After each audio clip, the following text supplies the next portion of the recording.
जो पार्टी ने एक छोटे से कार्यकर्ता को एक बड़ी जिम्मेवारी दी है, मैं इसके लिए पार्टी के शीर्ष नेतृत्व का और प्रदेश नेतृत्व का मैं दिल से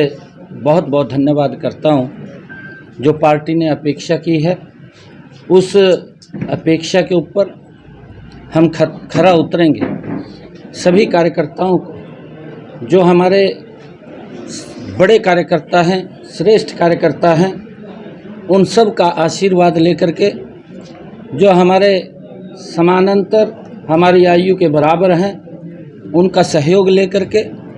जो हमारे से आयु में छोटे हैं, उन सब को साथ लेकर के, जो आदरणीय प्रधानमंत्री जी ने एक वाक्य हम सबको दिया, सबका साथ, सबका विकास, सबका प्रयास और सबका विश्वास लेकर के पार्टी को मजबूती से, जो आदरणीय ओम प्रकाश जी धनखड़ जिन्होंने पार्टी को एक नई दिशा देने का काम किया, उनका आशीर्वाद लेते हुए पार्टी को उस दिशा के अंदर आगे बढ़ाने का काम हम सब कार्यकर्ता मिलकर के करेंगे। और हमारे सामने, क्योंकि 2024 का चुनाव भी है और 2024 के चुनाव के अंदर भारतीय जनता पार्टी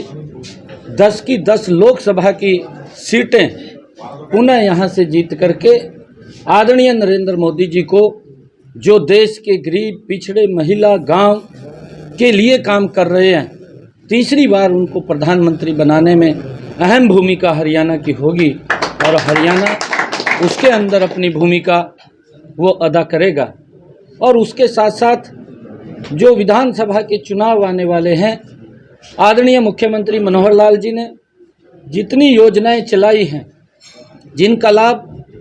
दूर से दूर बैठे हुए व्यक्ति तक मिल रहा है, उन सब योजनाओं को घर घर तक पहुंचाना,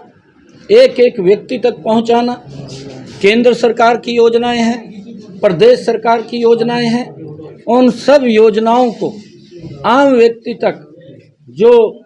हमारे लोग उस योजनाओं से लाभान्वित हो रहे हैं, उन तक पहुंचाने का काम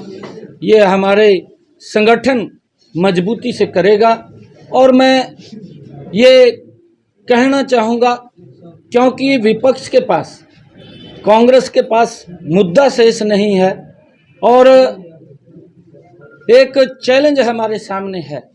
भारतीय जनता पार्टी के कार्यकर्ता, वो बड़ा चैलेंज हमारे सामने है कि कांग्रेस के पास जब मुद्दा नहीं है तो वो झूठ बोल करके लोगों को गुमराह करने का काम करती है। उस झूठ से लोगों को बचाना, ये हमारा कार्यकर्ता मजबूती से नीचे तक आम जन के बीच में जा करके, जैसे आदरणीय मुख्यमंत्री जी जन संवाद के कार्यक्रम चल रहे हैं, और जब गांव के अंदर जाते हैं जन संवाद के कार्यक्रम में, लोगों की जो समस्याएं हैं, जो छोटी छोटी समस्याएं हैं, मौके पर उनका निदान होता है और योजनाओं का डायरेक्ट लाभ लोगों तक पहुंच रहा है। क्योंकि कांग्रेस झूठ बोलने में माहिर है। पिछले चुनाव के अंदर कांग्रेस ने राजस्थान के अंदर, जो इनके युवराज हैं, उन्होंने मंच के ऊपर खड़े होकर के कहा कि हमें वोट दीजिए। ये इलेक्शन के अंतिम दिनों के अंदर उन्होंने झूठ बोला है कि आप वोट दीजिए, हम जब शपथ लेंगे उसके 10 दिन के बाद किसानों का कर्जा माफ कर देंगे। परंतु उसका परिणाम ये निकला कि इन 5 वर्षों के अंदर राजस्थान में जो कांग्रेस ने झूठ बोला था, 4,500 किसानों ने आत्महत्याएं राजस्थान के अंदर की हैं और 19,500 किसानों की जमीन राजस्थान के अंदर कुड़क हो गई है। इस झूठ से लोगों को बचाना, क्योंकि ये लोग झूठ बोल करके सस्ती सत्ता हथियाने का ये प्रयास करेंगे। उस प्रयास को रोकना ये भारतीय जनता पार्टी के कार्यकर्ता का बड़ा चैलेंज है और हम सब मिलकर के उस चैलेंज के साथ